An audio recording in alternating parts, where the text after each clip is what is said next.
Salut et fraternité, bonjour à tous. Certains internautes en ce moment se posent des questions sur la grève, enfin plus qu'une grève, même le mouvement au sens strict des camionneurs canadiens et américains euh, avec des files énormes de 70 km de protestation. Et pose la question, et en France et en Europe, quand? Eh ben, d'abord, c'est pas du tout la même situation. Les syndicats nord-américains sont beaucoup plus puissants et ils coopèrent, mais quand ils sont pas contents, ça se manifeste de façon beaucoup plus violente que nous.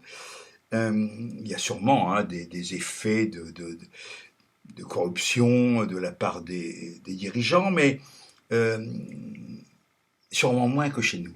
Quand je dis corruption, c'est que des gens, oui, quand on leur fait des retraites plus ou moins dorées lorsqu'ils quittent leur poste de dirigeants syndicaux, ici chez nous, moi je prends toujours l'exemple de Nicole Notat, hein, qui est un exemple absolument évident. Il y en a d'autres, hein, il y en a d'autres. Bien. Alors, effectivement, se pose la question de la lutte et comment la mener. Euh,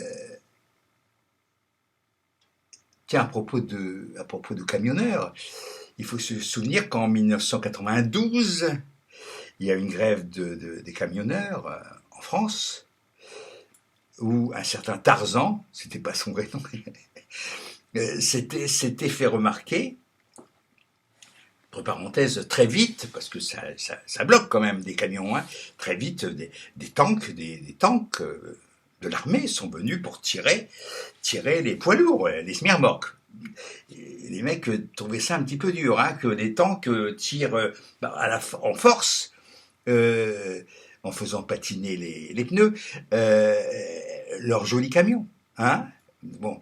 Et puis surtout, il y avait ce leader des camionneurs qui s'appelait Tarzan, il suffit d'aller regarder, 1992, et qui a été, comme il se doit, reçu par le ministre, je crois que c'était Bérégovoy, hein, Bérégovoy, grand socialiste, hein, qui évidemment l'a roulé dans la farine et l'a renvoyé à ses foyers. Voilà, avec la honte en plus face à ses camarades qui sont rentrés dans le rang comme il se doit. Euh, Ça rappelle l'affaire de 1907, la viticulture, l'énorme manifestation des vignerons du Languedoc, notamment de Narbonne, où un certain Marcelin Albert, leader de tous ces viticulteurs, s'est fait aussi rouler dans la farine par Clémenceau, alors ministre de l'Intérieur. Ce qui n'avait pas empêché que les soldats du 17e régiment d'infanterie, envoyés là-bas dans le sud pour mater les viticulteurs, ont refusé d'obéir. Mais disons que là, on a tapé la tête. Clémenceau a tapé la tête, c'est-à-dire Marcelin Albert, mais ils sont très forts. Hein, on vous accueille, vous êtes un leader, vous croyez, vous avez tous les mecs derrière vous, enfin beaucoup. Il y a quelques jaunes, il y a quelques traites dans le tas, mais on vous reçoit sous les ordres de la République, et là, vous n'êtes pas habitué, voilà. Et donc vous êtes un petit peu largué, hein. Et puis on vous fait des promesses assorties de menaces. C'est toujours comme ça, assorties de menaces. Je sais, parce que j'ai été appelé, moi, à l'inspection académique de Rouen, parce qu'il y avait une occupation de mon école, où on fermait une classe, et où en gros je m'étais un petit peu auto-séquestré grâce avec les parents d'élèves. Et donc j'ai été appelé, parce que j'avais fait un article, j'avais fait passer un article, pas moi, un journaliste local était venu pour m'interviewer, me demander ce que j'en pensais. Et j'avais dit qu'il y avait deux sortes de fonctionnaires, ceux qui travaillent sur le terrain et ceux qui travaillent avec les renseignements généraux. Et je ne faisais pas partie de ceux-là. Alors, ça a été écrit noir sur blanc. L'inspecteur d'académie m'a posé la question, est-ce que vous reconnaissez ça? J'ai dit oui. J'ai dit oui, et je ne bougerai pas une seule virgule de ces mots. Ça l'a un peu désarçonné parce qu'il pensait sûrement que j'allais dire, vous savez, je, je- les journalistes écrivent un petit peu ce qu'ils veulent. Non, le journaliste avait bien fait son travail, il avait bien retranscrit ce que j'avais dit. Bon, et l'inspecteur d'académie euh, adjoint, il s'appelait Jumel d'ailleurs, l'inspecteur de l'académie de Rouen. Je le salue au passage, hein. Voilà. J'étais à 1 an de la retraite, hein. Bon, j'ai dit si monsieur l'inspecteur de l'académie, en titre, veut me blâmer, me punir, c'est son droit. Mais je ne bougerai pas. Je ne retirerai rien de ce que j'ai fait, ce que j'ai dit. Le monsieur m'a dit, vous êtes subversif, mais vous avez de très bons états de service. Ben oui, et oui, il vaut mieux, hein. Il vaut mieux. Enfin voilà. Donc, donc, que faire? Que faire? Ben oui, euh, ben je crois qu'il faut être un petit peu dans tous les domaines objecteur de conscience.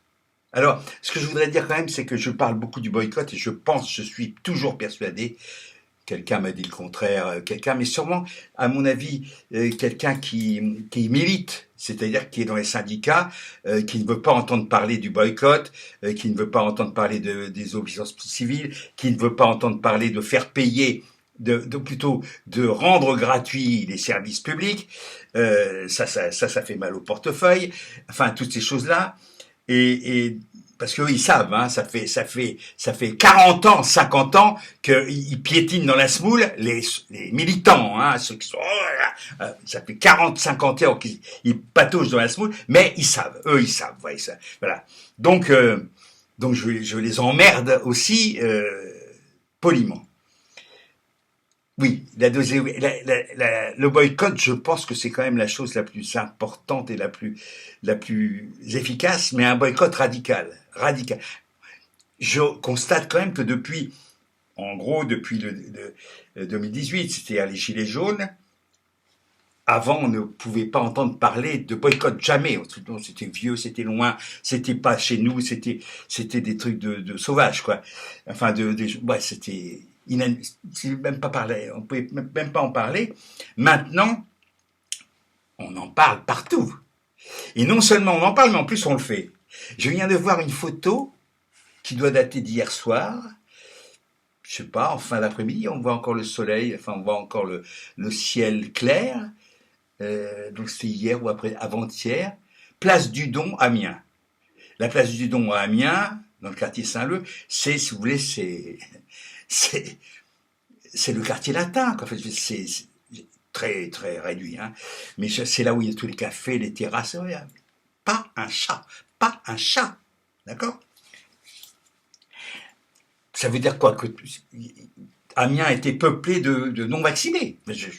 Je suppose. Parce qu'on voit personne, hein. Donc des gens interdits. Des gens interdits de terrasse, de café, etc. Hein, je suppose. Mais apparemment, non.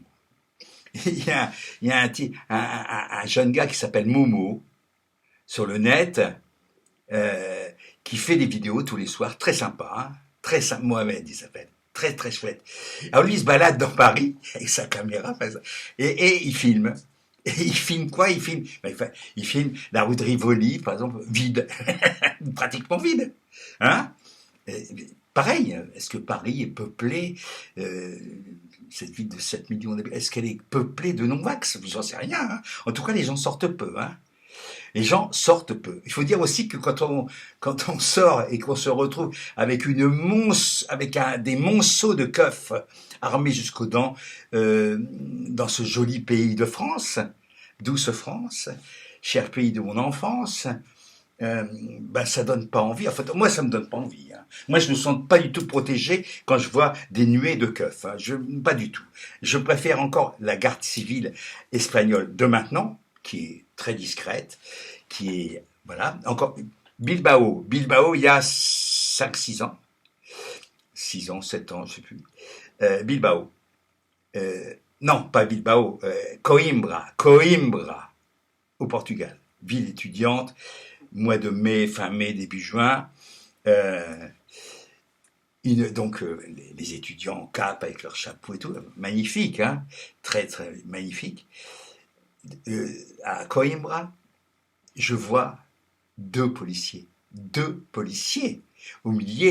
avec des milliers d'étudiants, deux flics, d'accord.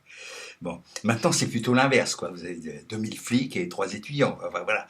Bon, mais nous sommes rendus maintenant, comme disaient les Canadiens, les Québécois, nous sommes rendus dans un état policier. Hein. J'exagère en disant ça, mais pas loin quand même. Hein. Pas loin. Hein. On s'en approche. Quand finalement les dépenses pour l'armement des policiers est plus important que les dépenses pour l'hôpital, hein, bah oui, on peut dire qu'on rentre doucement mais sûrement dans un état policier, camarades. Hein. Enfin, pour l'instant, personne ne bouge, apparemment. Enfin, il y a des gens. En ce moment, il y a des gens qui manifestent dans la rue. Hein. On va voir comment ça va. C'est l'heure là, c'est l'heure où bientôt dispersion et donc coup de matraque sur la gueule et autres amusements. Voilà. Euh, Hasta la victoria, camarades, compañeros.